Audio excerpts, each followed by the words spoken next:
Olá, eu sou a professora Sandra do canal Vem com a Físio. Qual a diferença entre medula espinhal e medula óssea? Você sabe? Me aguarde que depois da vinheta nós vamos explicar.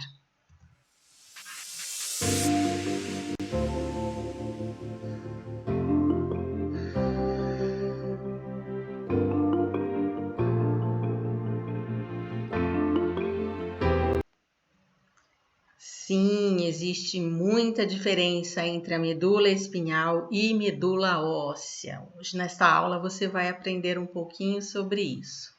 Bem, medula espinhal vem a ser parte do sistema nervoso central.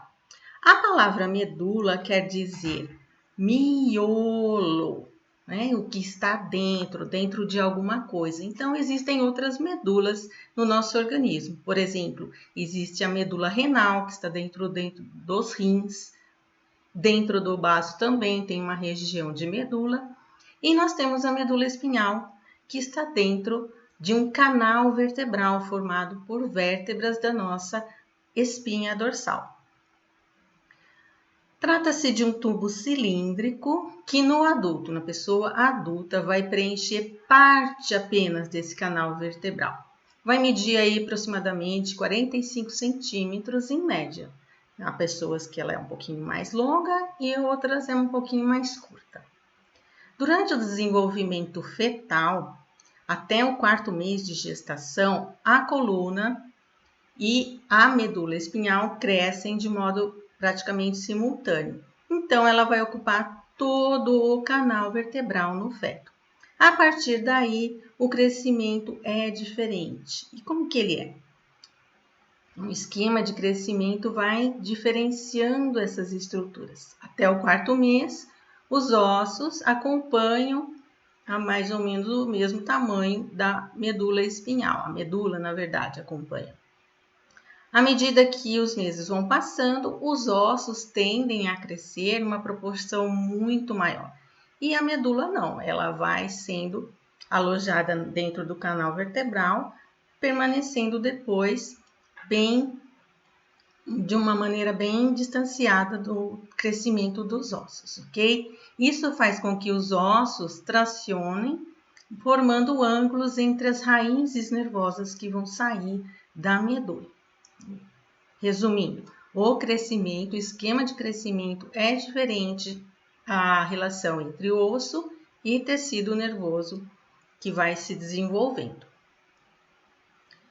O tamanho real, o diâmetro da medula espinhal é bem pequeno. Se nós fizermos um corte em uma peça anatômica, nós conseguimos segurar a medula entre os nossos 2 dedos, indicador e polegar. Veja bem, ela é bem pequena. Mas mesmo a olho nu é possível já diferenciar algumas regiões internas dessa medula. Ela tem várias partes e tem funções bem diferenciadas. Nós já vamos ver isso. Durante todo o desenvolvimento do tubo neural, do sistema nervoso central, a medula sofreu poucas modificações. Ela não sofreu tantas curvaturas quanto o encéfalo. Por isso, nós podemos chamar essa parte do sistema nervoso central de sistema nervoso segmentar. São segmentos que foram estabelecidos e até hoje, né, mesmo depois de adulto, nós chamamos as regiões da medula espinhal de segmentos. Nesse esquema aqui, nós podemos ver, né, a parte segmentar do sistema nervoso central, abrangendo parte do tronco encefálico, e a medula espinhal, bem delimitada em segmentos. Já o encéfalo, como um todo, é considerado o sistema suprassegmentar. Não existem mais segmentos aqui. Nesse desenho, nós podemos ver que a medula é envolvida por várias estruturas, que ela é bastante irrigada, existem vários vasos sanguíneos, desde artérias até veias, não é? Para fazer a irrigação da medula. Já é possível ver também aqui a parte mais interna, formada pela substância cinzenta, e a parte mais externa, pela substância branca.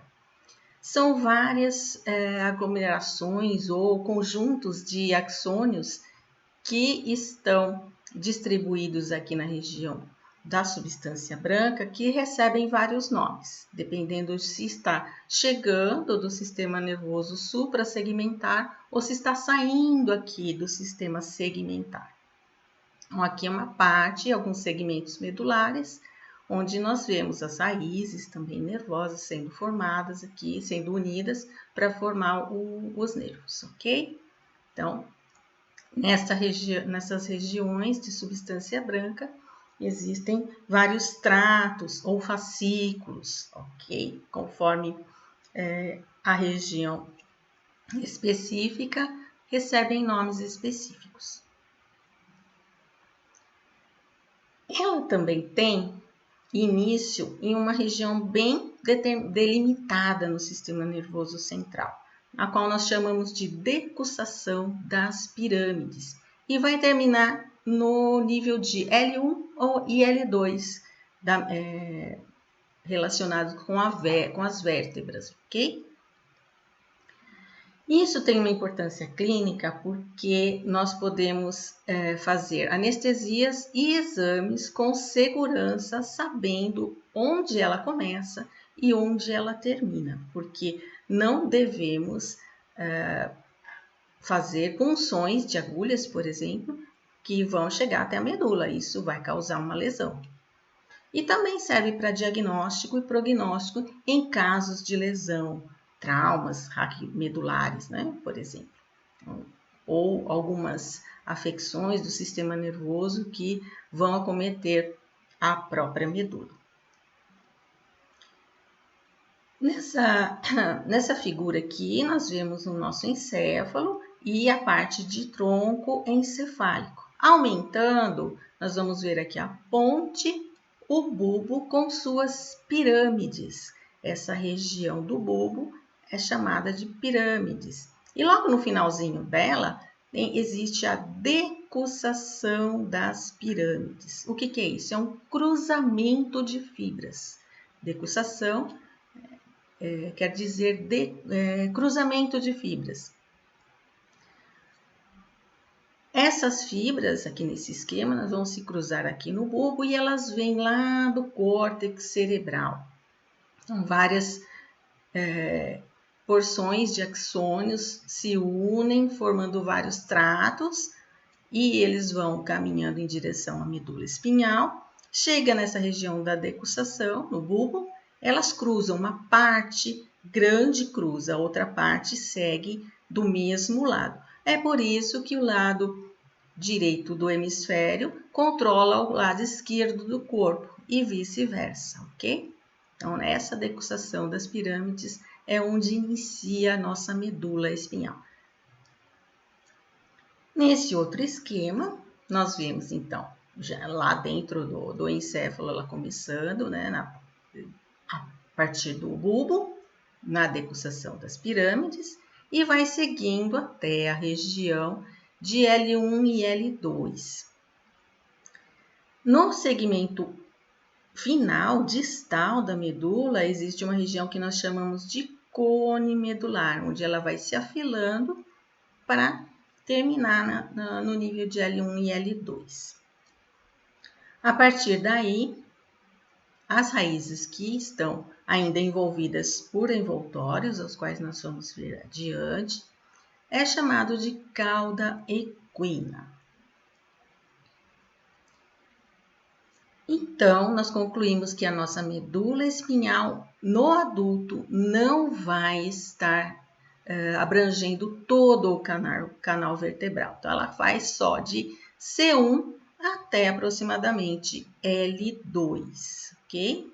E os segmentos medulares, eles vão acompanhar as vértebras até um certo nível e depois eles já não vão acompanhar mais.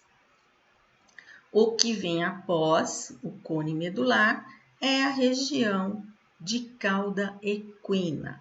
Então, já é sistema nervoso periférico. A cauda equina participa do sistema nervoso periférico, embora ainda tenha envoltórios que envolvem também a medula. Lembrando o esqueminha, né? Por isso os ossos cresceram muito mais do que a medula, foram formando angulações nas raízes nervosas, diferenciando assim os segmentos medulares dos segmentos vertebrais. Isso, como já dissemos, tem importância clínica.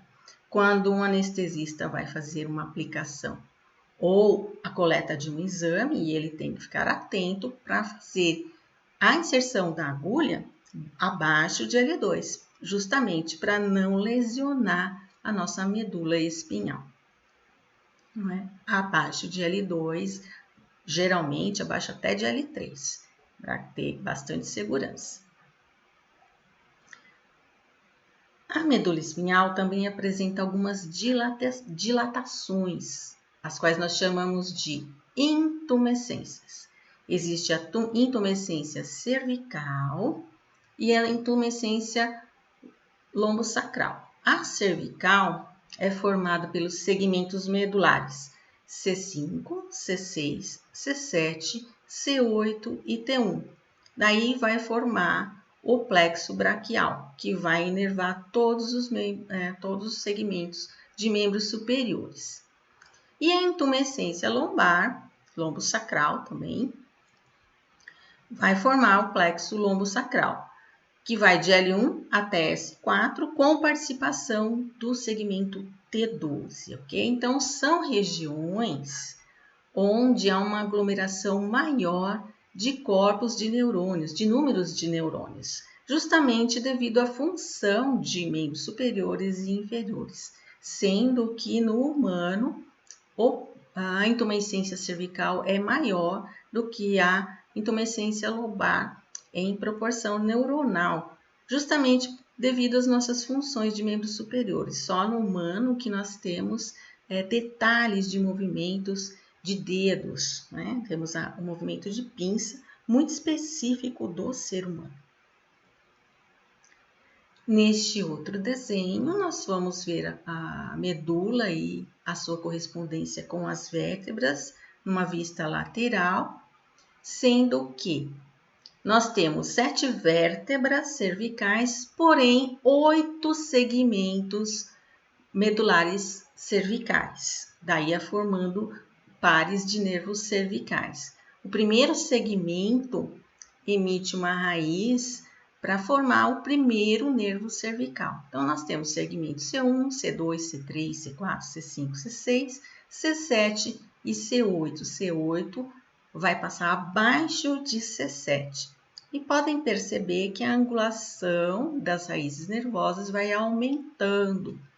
Então, vamos pegar aqui, por exemplo, o segmento T7, né?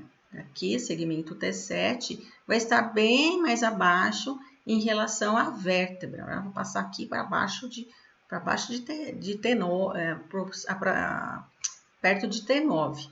Então, o segmento lombar vai estar mais segmento medular vai estar mais acima do que a vértebra, quanto mais para baixo for. Os segmentos aqui dos níveis sacrais e do coxígeo, pode ver, tá tudo aqui correspondendo a L1 e parte de L2, é bem pequenininho. Daí para frente é cauda equínea e raiz nervosa apenas, ok? Então, são dados importantes, tanto para a coleta de exame, quanto para fazer anestesia e para dar diagnóstico e prognóstico em relação a lesões medulares. Nós conseguimos saber identificar perdas motoras ou sensitivas a partir destes níveis. A medula espinhal também é envolvida com algumas membranas. Quem já ouviu falar das meninges ou meningites, não é? São as doenças ou as afecções que acometem as meninges, infecções, inflamações também. E quem são elas? A dura mater, a aracnoide e a pia mater. Essas meninges também envolvem o sistema suprassegmentar, elas continuam envolvendo o encéfalo. A dura mater, ela é mais externa, a aracnoide é intermediária e elas vão ficando cada vez mais delgadas.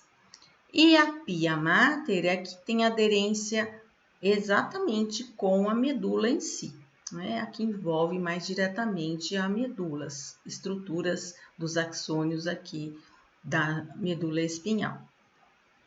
Ela é extremamente delicada e extremamente delgada. São as 3 meninges aqui que acompanham o encéfalo também. Entre essas meninges existem espaços praticamente virtuais, no caso da última. O espaço epidural ou extradural, ele fica entre a dura mater e o periósteo das vértebras.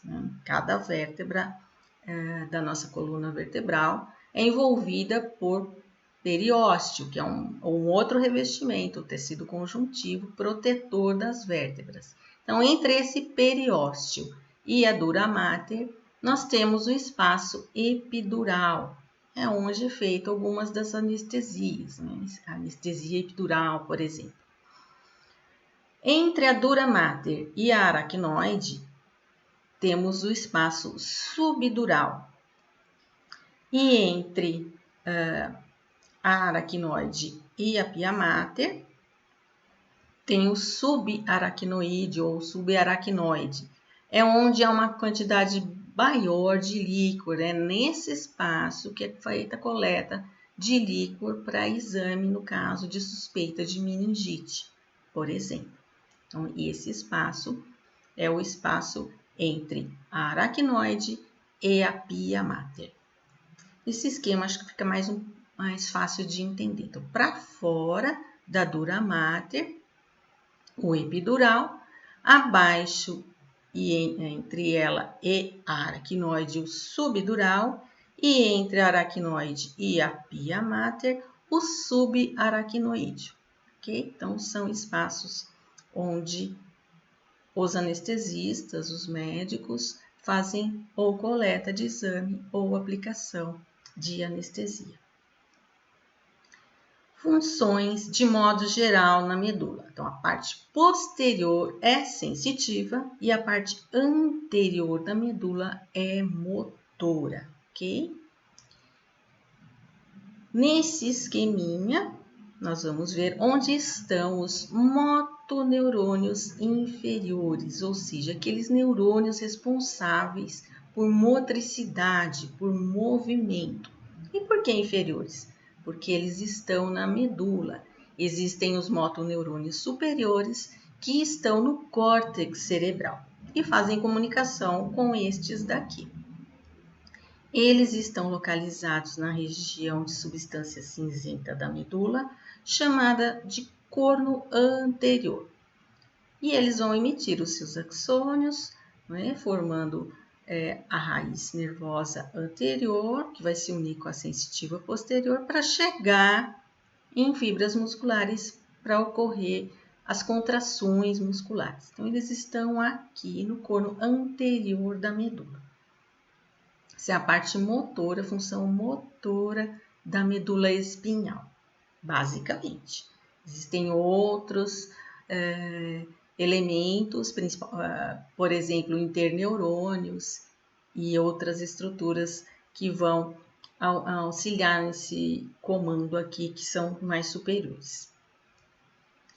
E a parte sensitiva, eu trouxe um exemplo aqui para vocês, de uma região no corno posterior da medula, chamada de substância gelatinosa ou portão da dor, onde já começam a ser estabelecidos os primeiros sinais que chegam do corpo de dor e uma modulação dessa dor, né? Então, através de fibras sensitivas de dor, algumas são chamadas de fibra C, essas fibras, esses axônios chegam e entram pelo corno posterior da medula fazendo já umas primeiras sinapses aqui no portão da dor, já modulando o sinal de dor. Depois, esse sinal de dor vai subir até o encéfalo para fazer a identificação do nível medular, né? Vai ver de que nível medular chegou, para fazer a relação com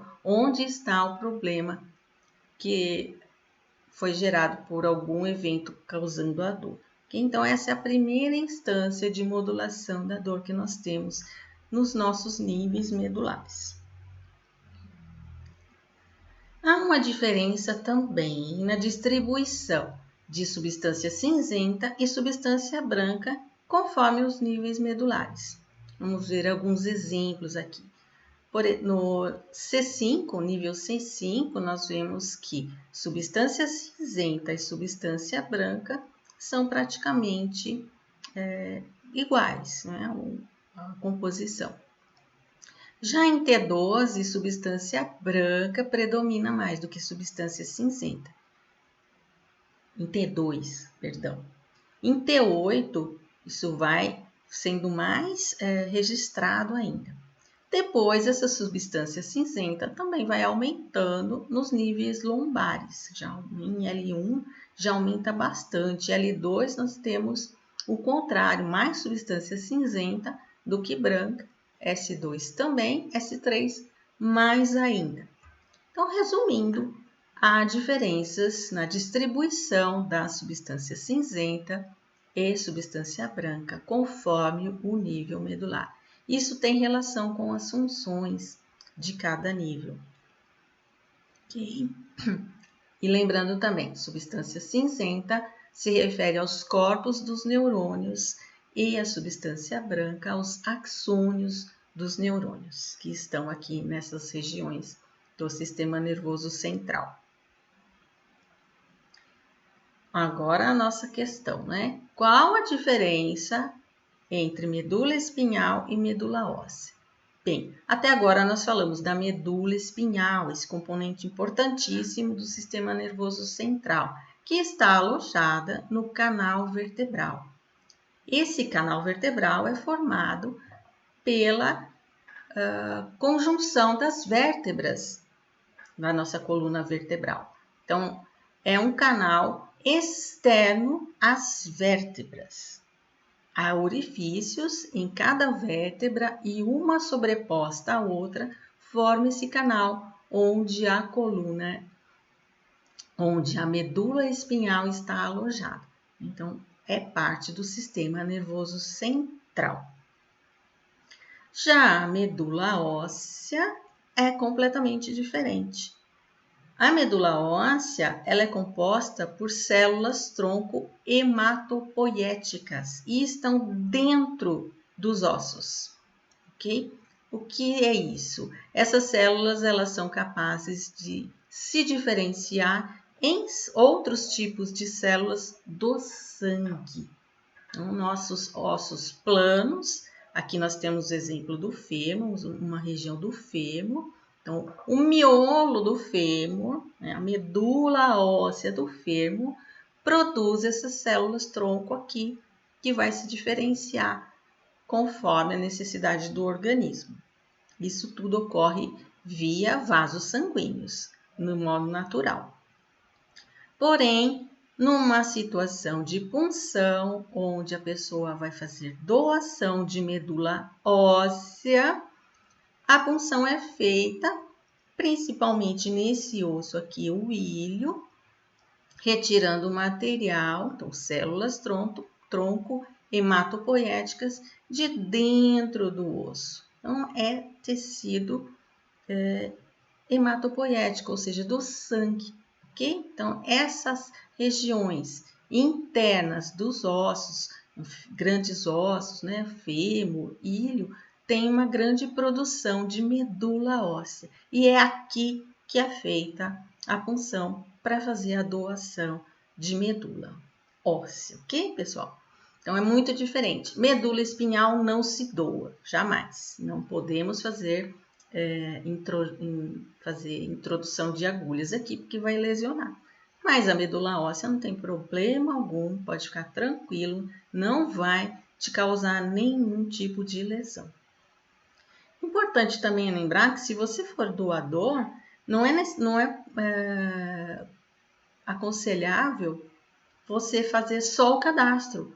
É preciso coletar o material também, para realmente saber se você é compatível com as pessoas que estão precisando desse tipo de doação. Tá certo? Então, como sempre, né? Antes da gente acabar essa aula, a Sandrinha tem um recado para vocês. Se você gostou, deixe seu like, curta, inscreva-se no canal, ative o sininho para receber os novos vídeos. E também compartilhe com aquelas pessoas que você acha que vão aproveitar o conteúdo. Até a próxima!